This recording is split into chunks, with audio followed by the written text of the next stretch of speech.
One question I get kind of often is, what's the easiest song to start with? And there's kind of two ways of answering this question. The first is, the easiest song is A Hain Dó Trí. It's just counting to Irish in 10. It goes, A hain dó trí, a cahar a cuig a sé, a seach the hoch the ní, a de. And you can do it lots of different ways. You can turn it into a round where one group starts, another group joins in. You can sing it in harmony, you can sing it fast, you can sing it slow, turn it into a game.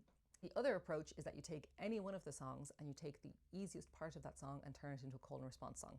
So I've posted a video about doing this with Cóhfuil de Ghansaí, where you turn the anseo into a call and response. Every time you say anseo, the group says anseo. So they'll go, Cóhfuil de Ghansaí anseo, anseo. So in that instance, the person learning only needs to learn the word anseo, and they're also learning the musical skill of when to do the call and response, which is great. I also do this with the song A Row, A Row. The chorus will go, O row, O row, con nos or the row, O row, O row, O row, con nos or the row, O row. So that's my approach to it. I don't have one way of singing each song. I have multiple ways of adapting each song depending on who's in the workshop, who I'm teaching it to, who I'm singing with, how much Irish they have, what music skills they have, what age they are, what their interests are. You know, that's it. I hope that's helpful. I hope you enjoy singing the songs. Okay, bye.